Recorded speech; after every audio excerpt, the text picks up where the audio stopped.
There was a stretch of land on the outskirts of Red Willow Estates, a quiet suburban community tucked between rolling hills and forgotten farmland.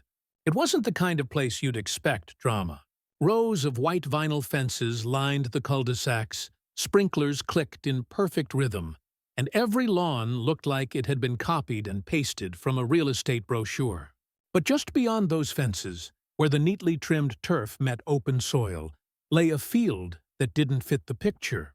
100 acres of golden wheat, swaying like a sea of sunlight. That field belonged to Jacob Whitman. He wasn't part of the HOA, technically. His land was zoned agricultural, grandfathered in from before Red Willow Estates even existed. But his property shared a border with the community, and the residents didn't like that. Not one bit. They said it ruined the aesthetic continuity. They said it lowered their property values. They said the dry wheat looked like a fire hazard. Jacob didn't care much for their opinions. His father had farmed that same land for 40 years before passing it to him, and every year Jacob worked from dawn to dusk, coaxing the earth into life. His equipment was old, his hands were calloused, and he wasn't rich, but that field was his pride. The wheat that grew there was his livelihood, and this year's harvest looked to be one of the best in decades. The trouble began in June, right before harvest season. At first, it was just letters. Stiffly worded notices slipped under his door from the Red Willow Homeowners Association, demanding that he address the unsightly and potentially hazardous overgrowth adjacent to the property line. Jacob ignored them. Then came the emails, long, passive-aggressive messages quoting safety ordinances and HOA bylaws that didn't even apply to his land. When that didn't work, they sent representatives. Every few days, someone would show up at the edge of the field, clipboard in hand, eyes squinting behind sunglasses, pretending to take notes about code compliance. Sometimes they'd stand there for an hour, just watching him. Other times they'd pace along the fence, taking photos with their phones. It was clear what they were trying to do. They wanted to make him uncomfortable. They wanted him gone. But Jacob didn't flinch. He'd been through worse. Floods, droughts, bad markets, and he wasn't about to bow to a committee of suburban bullies. He just kept working, humming under his breath as his combine hummed louder, the wheat rolling like waves in front of him. Then, one afternoon in late July, something changed. When Jacob came home from town, there was a sign posted at the edge of his property. Large red letters read, "Notice of Hazard Mitigation." Below it, stamped with official-looking seals, was a notice from the HOA claiming authority to remove combustible vegetation endangering adjacent residential areas. He laughed at first, thinking it was another one of their empty threats. But the next morning, the sound of engines woke him. 3 trucks were parked near the fence.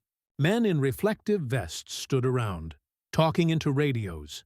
Behind them, HOA board members lingered, smug and certain, especially the president, a woman named Marjorie Hemsley, who always wore pearls and carried a clipboard like it was a crown.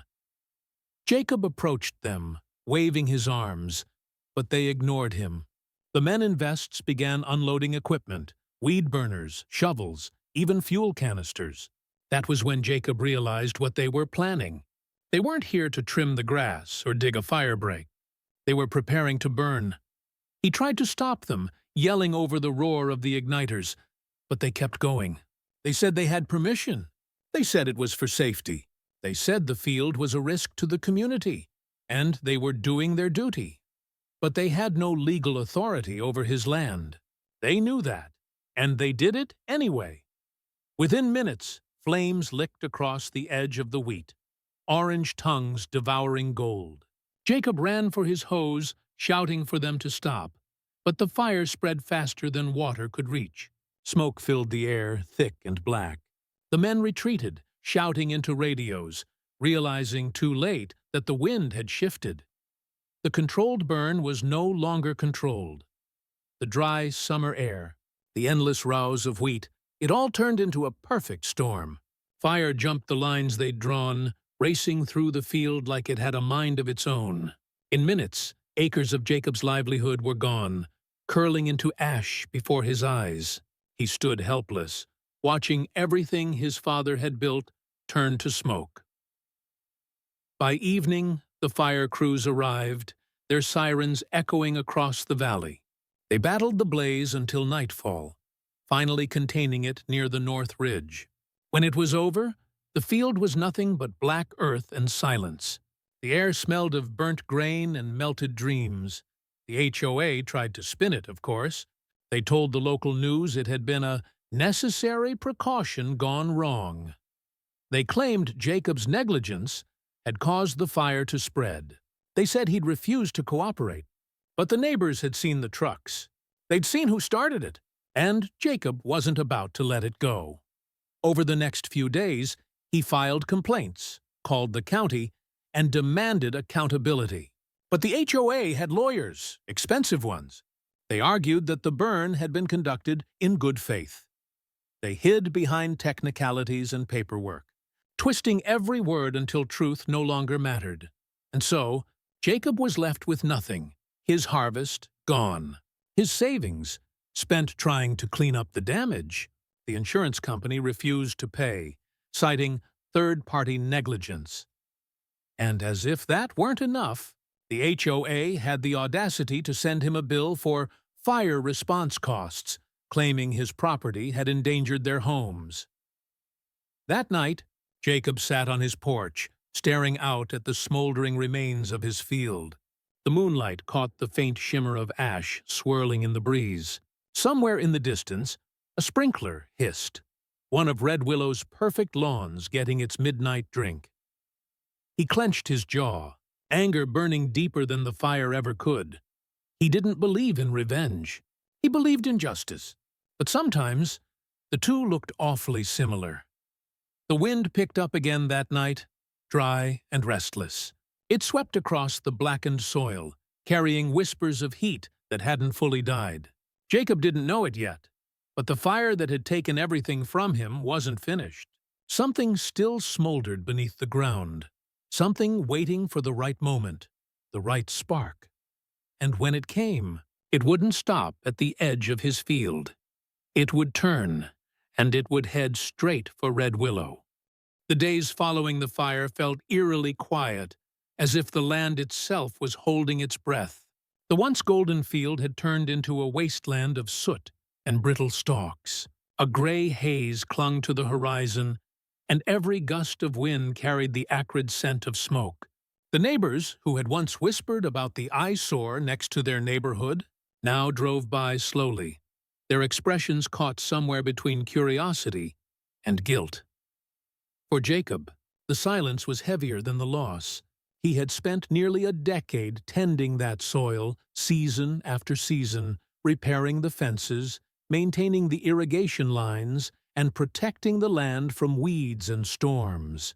And now, it was gone in a single afternoon of arrogance. The HOA had moved quickly to distance themselves from blame. Within 24 hours, they'd posted a message on the Red Willow Estates Community Board.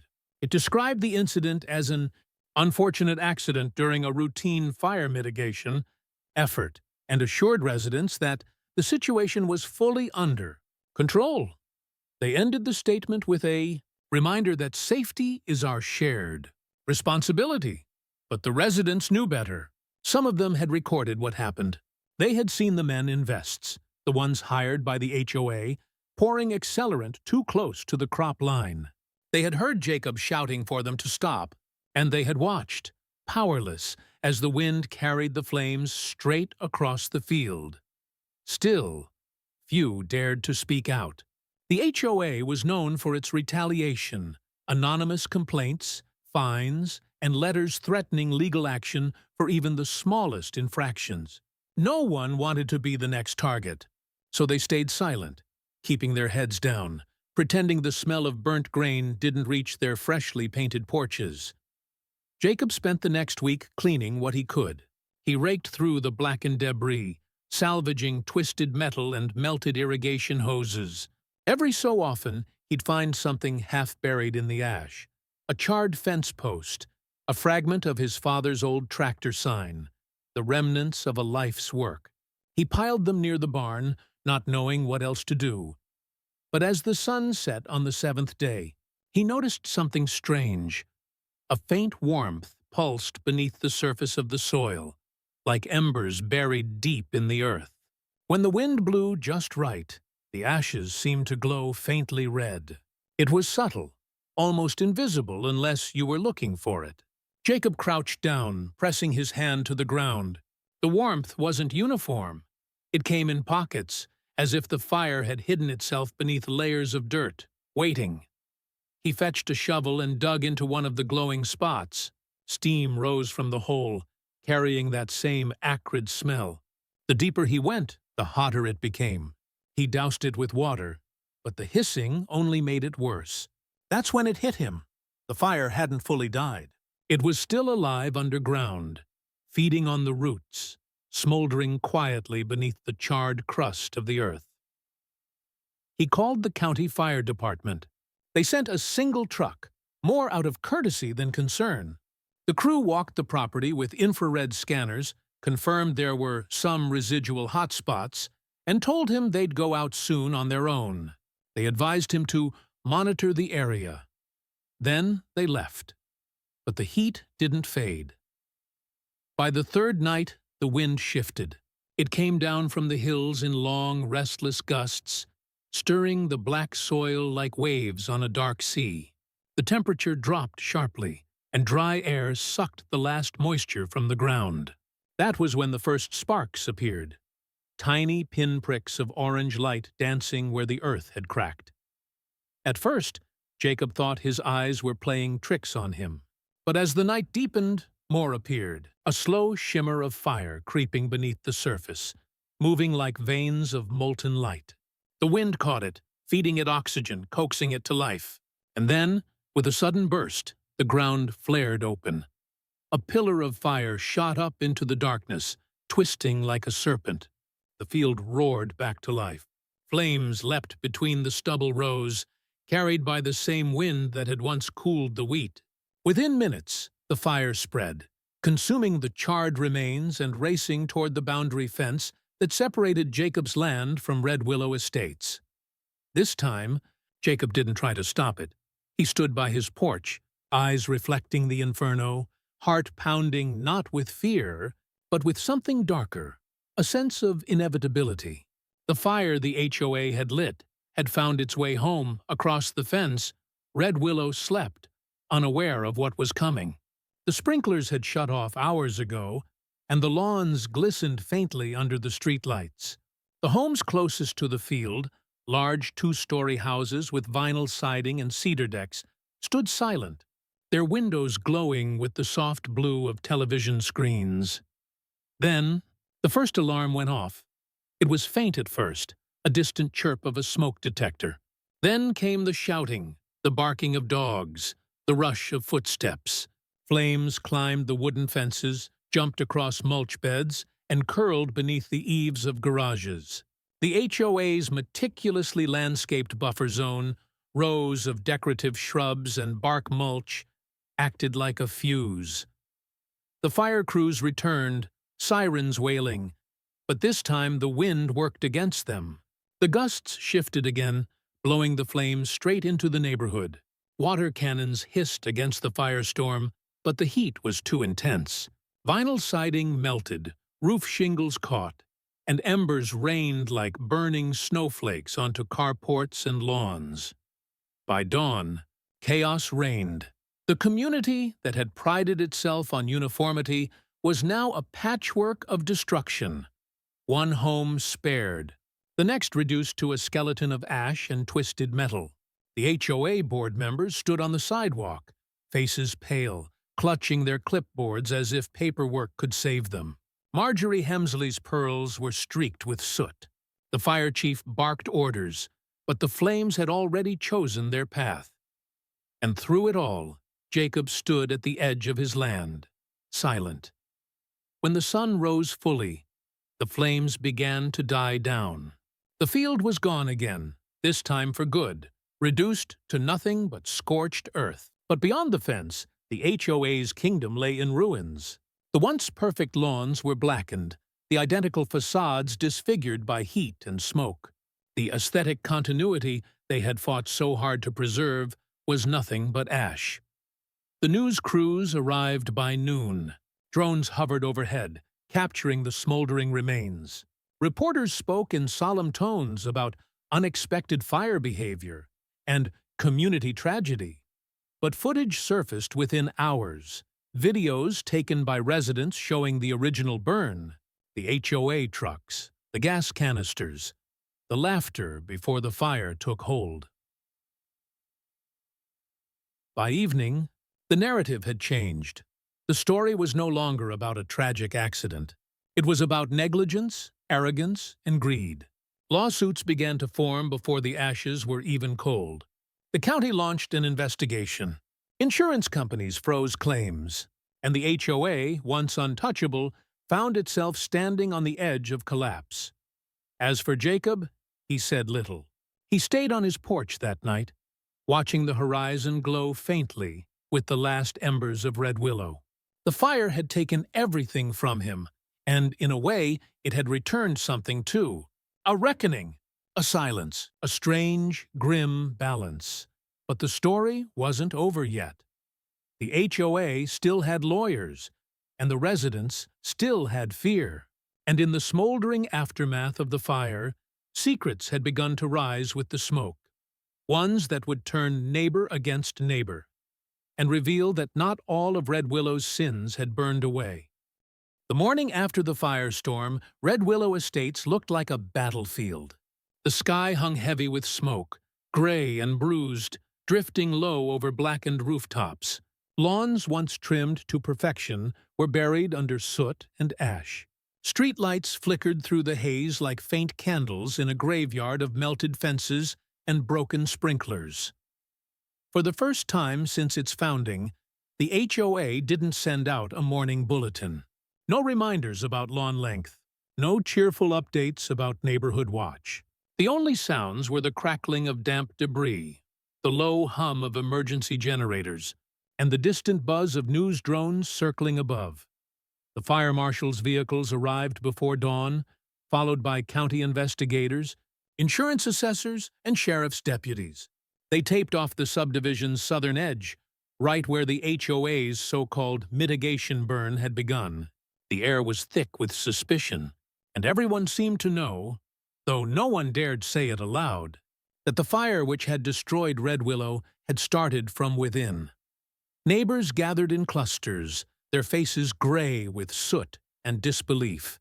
They watched as investigators moved through the ruins, snapping photos of melted siding, scorched shrubs, and gas canisters warped from the heat. The HOA board members stood apart from them, huddled beneath a portable tent the county had set up as a command post. They looked smaller now, stripped of their confidence and polish. Marjorie Hemsley's clipboard was gone. Her once perfect curls were frizzed from smoke. When she spoke to the officials, her voice shook. She kept using the same words, unforeseen, accidental, contained, as though repeating them could undo what had been done. But the investigators didn't seem convinced. They had already seen the videos circulating online. Grainy footage recorded by residents showing HOA-hired contractors walking through Jacob's field with torches and fuel tanks. Clips of flames bursting to life while Jacob shouted from the fence line. And later, another video, taken during the night of the second fire, showing wind patterns consistent with underground flare-ups spreading toward the subdivision. By midday, the story had become national news. Headlines screamed across social media. HOA burn, gone wrong destroys luxury subdivision. Local farmers' field fire spreads to Red Willow Estates. But what caught everyone's attention wasn't the damage. It was the question of blame. The HOA insisted the second fire had been a freak accident caused by unpredictable underground embers. But the videos painted a different picture. And now, both the county and state fire marshals wanted answers. Jacob stayed mostly on his property, leaning on the charred post of his fence, watching the commotion unfold from a distance. His land was just as ruined as before, but this time he felt no rage, only exhaustion. The world had finally turned its gaze toward Red Willow, and all he had to do was let the truth burn its way through. Still, not everyone saw it that way. By the third day, a rumor began to spread through the neighborhood. One started quietly, by Marjorie herself. During an offhand comment to a local reporter, she hinted that Jacob might have retaliated after losing his harvest, suggesting that he had allowed the embers to reignite intentionally. The statement was vague enough to avoid legal risk, but sharp enough to cast doubt, and doubt spread faster than fire. Within hours, online forums were filled with arguments. Some residents posted screenshots of the HOA's burn notices, proving they'd initiated the fire.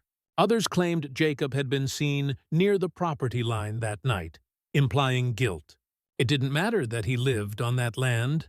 It was enough to make him the villain again. Then came the insurance fallout. Adjusters arrived in unmarked cars, stepping carefully through the debris, clipboards in hand. They weren't just assessing damage. They were looking for loopholes. Many of the homeowners discovered that their policies contained fine print, excluding intentional or negligent acts by associated governing bodies. In other words, because the HOA had started the first burn, their claims could be denied entirely. The panic that followed was palpable. Families who had paid their HOA dues religiously for years suddenly realized they might lose everything. Homes, savings, even the right to rebuild. The very organization that was supposed to protect their community standards had doomed them. Tempers flared at HOA meetings, which had moved from the clubhouse, now a charred shell, to a local church basement.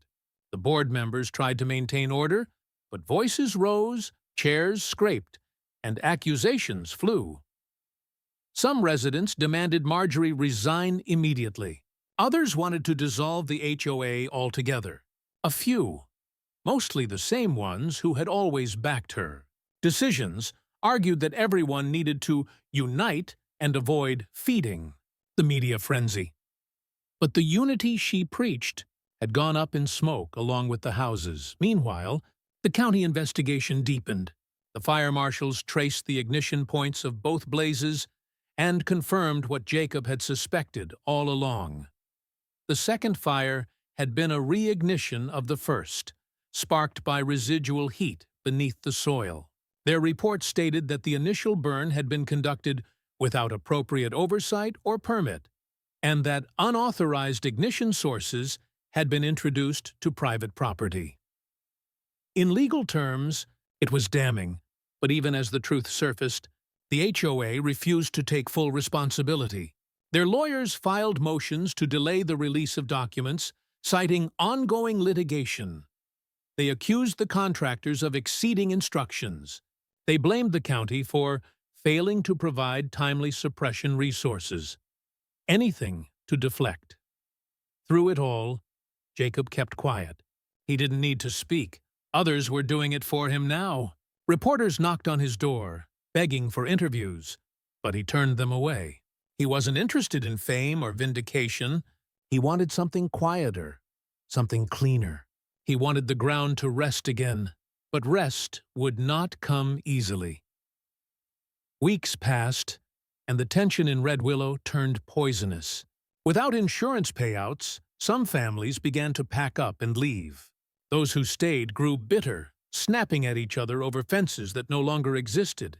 Lawsuits multiplied. Against the HOA, against the contractors, even among neighbors themselves. The sense of community had died long before the embers had cooled. Marjorie tried to hold on to power, but her grip slipped by the day. When investigators subpoenaed the HOA's internal emails, what they found sealed her fate. Messages between board members revealed they had known their burn permit application had been denied by the county. But they'd gone ahead anyway, confident they could manage it internally. They had gambled with fire, both literally and legally. When the emails leaked, the town turned on them completely. Marjorie resigned in disgrace, her reputation in ruins. 2 other board members were named in pending lawsuits, and the HOA, once the proud ruler of Red Willow, was left leaderless, its funds frozen, its members scattering like ash in the wind. In the ruins of his field, Jacob planted again. It wasn't wheat this time, not yet. Just hardy ground cover to hold the soil together until spring. The land had been scarred, but it was still alive, and he knew the cycle would continue, as it always had. He didn't speak to the neighbors who remained. Most were too ashamed to meet his eye anyway, but every so often he'd look toward the edge of the property, where the blackened fences met the first tufts of new green. The wind would pass through, soft and clean again, and for the first time in months, it didn't carry the smell of smoke. The fire had taken everything, but it had also stripped away the lies. Still, even in the quiet, something unsettled lingered beneath the surface.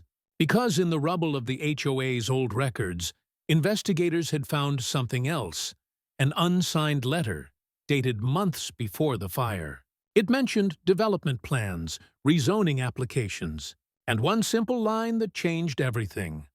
The farmland adjacent to Red Willow will soon be available for acquisition following compliance enforcement. The burn hadn't been about safety. It had been about profit, and that revelation would spark one final reckoning. When the county investigators uncovered the letter, it was almost overlooked. One of hundreds of papers stuffed inside a warped metal filing cabinet salvaged from the ruins of the HOA's clubhouse. But unlike the rest, this letter wasn't scorched or water-damaged. It had been sealed in a plastic sleeve, printed neatly on Red Willow Estate's letterhead, and marked with a single handwritten note at the bottom. For board review only. At first glance, it seemed ordinary, just a proposal draft from a real estate development firm called Hendricks & Coates. But as investigators read on, the truth began to take shape. The letter outlined a plan for Phase 2. Expansion of Red Willow Estates, a proposed development project that would extend the community southward, directly, onto Jacob Whitman's farmland. The wording was deliberate. It mentioned the field by parcel number, noting that current agricultural usage is outdated and poses both aesthetic and safety conflicts with the community. It also detailed steps to encourage compliance or acquisition, including leveraging municipal safety, ordinances to facilitate transition. In simpler terms, they had planned to make Jacob's land unlivable, force him to sell, and then build new homes on the ashes. The timing of the proposal matched the beginning of the HOA's harassment, those letters about combustible, vegetation, and code compliance. The so-called fire mitigation had been nothing more than the final push in a months-long campaign to clear the land for development. When the county released a redacted version of the letter to the press, the public outrage was immediate. The story that had once seemed like a tragic accident now reeked of conspiracy. Headlines shifted from community fire disaster to HOA land grab scandal. News anchors used words like greed, corruption, and cover-up. The surviving residents of Red Willow, already reeling from their losses, were furious. Many of them had no idea the board had been negotiating with developers behind their backs. Those who had supported Marjorie now turned on her completely. Protest signs went up on the main road. Justice for Jacob. Red Willow was built on lies. Marjorie herself had vanished from public view. Rumors swirled that she'd left town, staying with relatives out of state. The HOA's law firm released a bland statement claiming she was cooperating fully with investigators. But those who knew her suspected the truth. She was hiding. Meanwhile, Hendricks & Co. tried to distance themselves from the mess. They claimed the proposal had been preliminary and unauthorized, But buried emails painted a different story. Board meeting notes recovered from the HOA's cloud archives showed Marjorie corresponding with the firm's liaison, discussing rezoning applications, potential sale prices, and estimated profit margins once Jacob's land was cleared for residential use. The scheme had been simple, cold, and methodical. If they could classify the field as a fire hazard, the HOA could push for county intervention. Once declared unsafe, the land's value would drop, and the developers could swoop in with a lowball offer. It would have worked if the fire hadn't turned back on them. As the investigation deepened, Jacob found himself pulled unwillingly into the spotlight. Reporters camped outside his driveway. Cameras pointed toward the horizon, where the charred remains of Red Willow's southernmost homes still stood. They wanted his comment, his reaction, his anger, but he gave them none. He spent most of his days walking the field, what was left of it. Patches of stubborn green had begun to push through the black soil, proof that the land, unlike the people who had tried to destroy it, still had the will to heal. At night, he'd sit on the porch with a cup of black coffee and watch the lights from the county vehicles blink in the distance. They were still cataloging debris, still uncovering more evidence of what Red Willow had done, and every so often he'd hear the faint hum of a generator from the ruined neighborhood, a reminder that life, somehow, was continuing on the other side of the fence. But peace wouldn't come easily for anyone. By late autumn, lawsuits blanketed the county courthouse. The surviving homeowners were suing the HOA for negligence. The HOA, now leaderless, was suing its former contractors for improper ignition practices. The contractors were suing the developers. The developers were suing the county. Everyone was pointing fingers, and no one wanted to touch responsibility. The county eventually called a public hearing, a formal inquiry into the Red Willow fire. The meeting was held at the Civic Center, and the room overflowed. Residents packed the aisles, reporters lined the walls, and the hum of whispered outrage filled the air. Jacob was there, sitting quietly near the back. He didn't plan to speak, but his presence alone was enough to draw attention. He could feel eyes on him, some sympathetic, others bitter. To many in that room, he was the symbol of everything that had gone wrong. When the chairperson read the findings aloud, the air grew heavy. The fire, they said, had been caused by unauthorized controlled burns initiated by Red Willow HOA personnel. The subsequent destruction had been exacerbated by negligence and poor planning. The developers' correspondence, they noted, suggested intent to profit from forced land turnover. There it was. Official. The HOA's actions weren't just reckless. They had been deliberate. As murmurs rippled through the crowd, Jacob watched a man stand up near the front, one of the surviving board members. His hands shook as he admitted that the mitigation burn had been approved under pressure from the developer's liaison. He spoke of closed-door meetings, of promises of community improvement, of the belief that everything would be fine. If they could just get it over with. Quickly! His voice broke when he said they hadn't meant for it to go this far. Jacob believed him, maybe not in his excuses, but in his fear. He had seen enough men make bad choices under pressure to recognize the hollow look of regret. When the hearing ended, the county declared Red Willow Estates a disaster zone. Reconstruction permits were frozen indefinitely pending lawsuits. The HOA's charter was formally suspended. Hendricks & Co. was fined for ethical violations and barred from county contracts. The land that had once been Red Willow's pride now sat abandoned, a black scar at the edge of town. Winter came early that year. The first snow fell soft over the burnt soil, covering it in white. For the first time since the fire, the air smelled clean. The ruins looked almost peaceful under the frost, as though the land itself had decided to forgive. Jacob stood in the silence, watching snowflakes settle on the charred fence posts. He didn't feel victorious. He didn't even feel vindicated. Just tired. Justice had come, but at a cost no one could repay. He turned back toward his porch, his boots crunching in the snow. Behind him, the wind whispered through the broken field. Quiet, calm, and free again. But as he reached the steps, he noticed something strange. A black SUV was parked by the old access road, its engine idling. Two men sat inside, their breath fogging the glass. When they saw him notice, the driver rolled up his window and pulled away, tires crunching over the ice.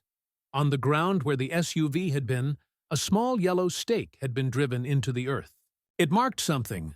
Jacob walked over, brushing snow aside until he could read the writing on the tag. Survey point. Property assessment. Someone was still planning something. The land wasn't done being fought over.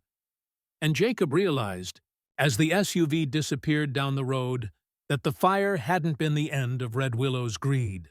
It had only been the beginning. Winter lingered long that year. The burned earth of Red Willow lay beneath a crust of snow and silence, the black skeletons of trees standing like sentinels against the gray horizon. Most of the former residents had moved away by now. The streets, once lined with identical mailboxes and manicured hedges, were quiet, abandoned, boarded up, or condemned. Only a few stubborn souls remained, living in half-repaired houses that smelled faintly of smoke and melted plastic. For months, nothing changed. The lawsuits ground forward like glaciers, slow and merciless. The county fenced off the worst of the damage. The developers disappeared, and the name Red Willow became synonymous with ruin.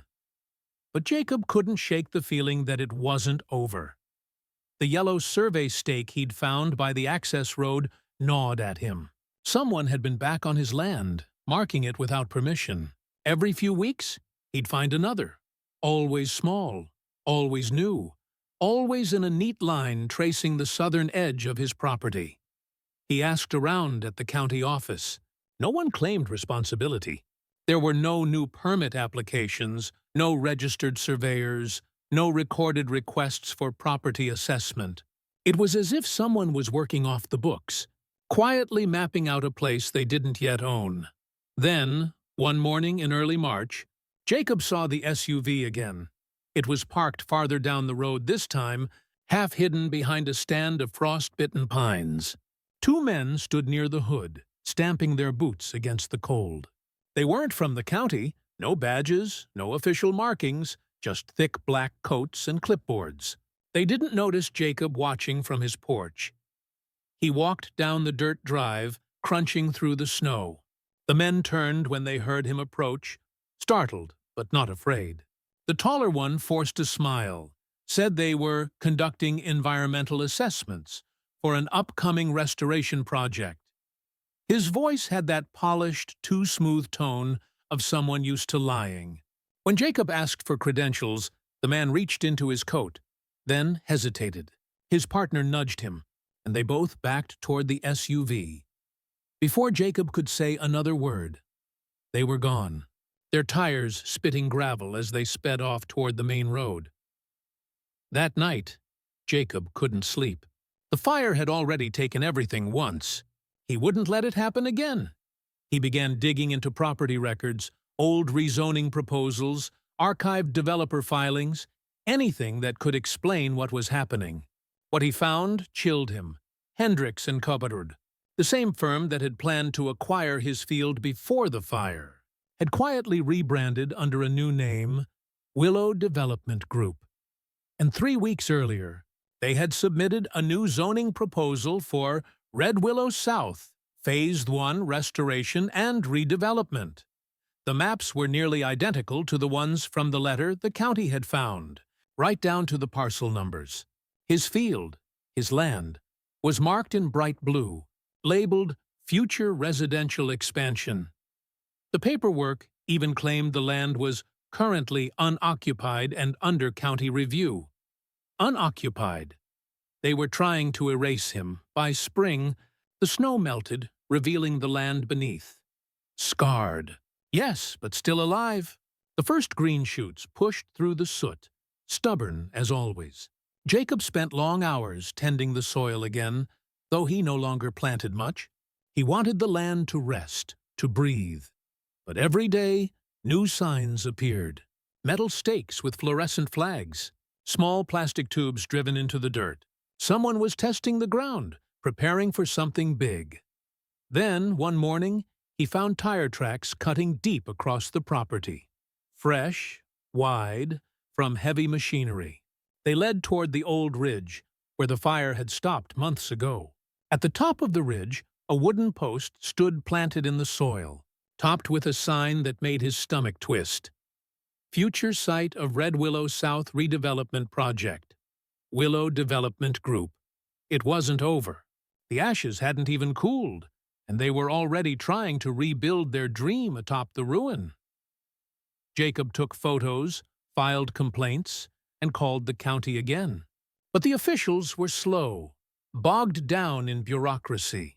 The company's lawyers moved faster, exploiting loopholes, waiving permits that hadn't even been approved. To them, the fire was an opportunity, a clean slate for profit. The following week, survey crews arrived in broad daylight.